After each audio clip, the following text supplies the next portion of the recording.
O que é o controle de constitucionalidade? É um processo de apuração que verifica a compatibilidade ou não de lei ou ato normativo frente aos princípios e direitos fundamentais da Constituição. A inconstitucionalidade de lei ou ato normativo pode ser formal ou material. Será formal quando não forem respeitadas as formalidades de transformação de um projeto em lei. Exemplo: quando um projeto de emenda constitucional for aprovado sem que tenha ocorrido duas votações em cada uma das casas e que não tenha obtido o quórum mínimo de votos 3/5. Será material quando o seu conteúdo afrontar os direitos e princípios fundamentais da Constituição.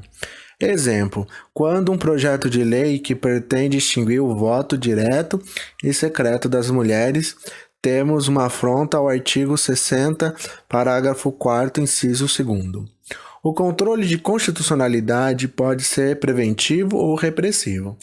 Será preventivo quando, enquanto projeto de lei, as comissões permanentes de Constituição das duas casas que formam o Congresso Nacional avaliam a adequação do conteúdo do projeto com direitos e princípios garantidos pela Constituição.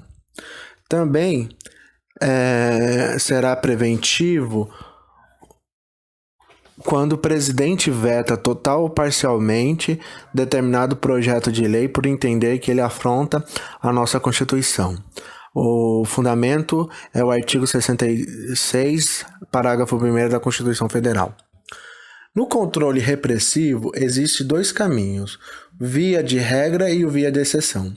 O via de exceção faz a avaliação da constitucionalidade pelo Poder Legislativo, o qual avalia a adequação das medidas provisórias e da lei delegada.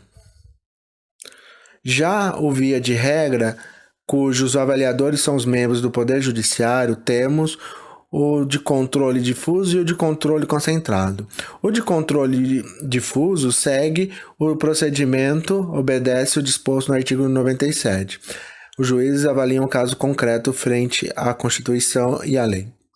O de controle concentrado, que sendo realizado pelo Tribunal Federal, se desenvolve por meio da ação direta de inconstitucionalidade, ação de inconstitucionalidade por omissão, ação declaratória de constitucionalidade, ação direta de inconstitucionalidade interventiva e arguição de descumprimento de preceito fundamental. O controle difuso de constitucionalidade, também chamado de controle concreto ou ainda controle subjetivo, é um mecanismo constitucional que possibilita a qualquer juiz, em qualquer grau de jurisdição, realizar o controle de constitucionalidade, desde que dentro de um caso concreto. Mas por que essas denominações? Difuso, porque o poder de exercer o controle está espalhado pelo Poder Judiciário. Concreto, porque somente se aplica em casos concretos. E subjetivo, por haver partes em litígio.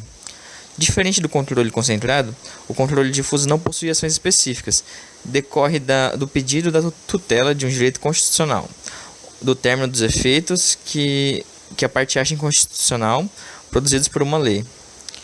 Como efeitos desse controle difuso, tem-se uma decisão interpartes, que produz efeitos apenas naquele processo e de caráter retroativo. Ação direta de inconstitucionalidade, ADIM.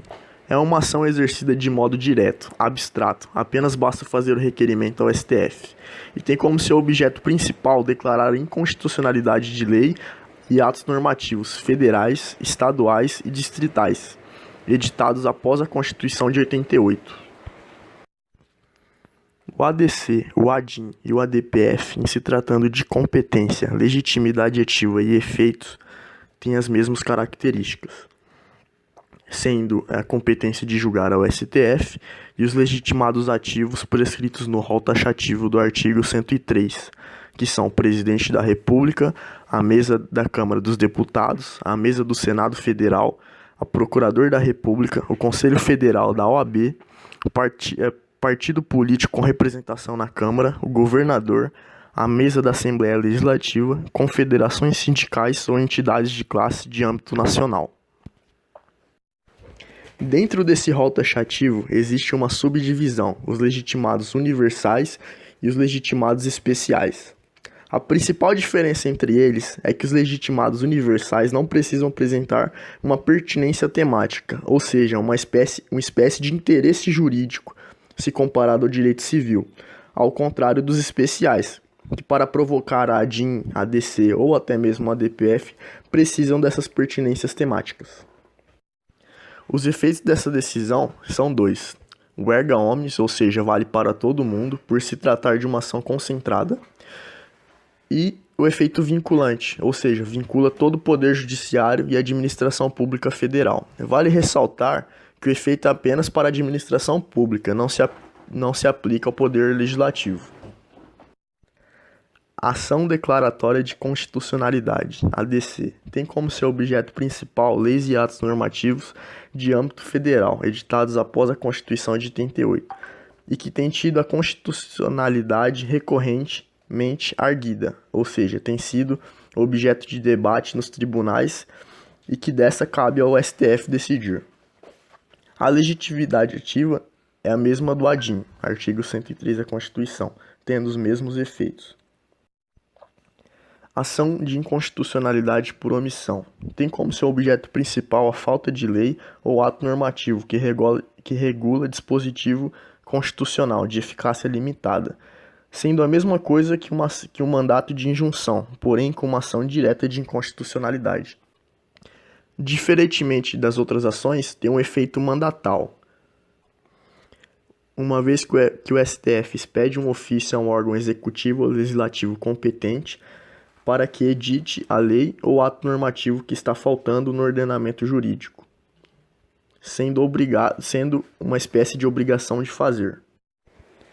A arguição de descumprimento de preceito fundamental, ADPF, tem como objeto leis e atos normativos federais, estaduais, distritais e municipais, inclusive os anteriores à Constituição de 88, que ofendam os princípios fundamentais, sendo uma ação por excelência residual, ou seja, subsidiária. Quando não couber nada, cabe ao ADPF, contendo os mesmos efeitos do ADIM.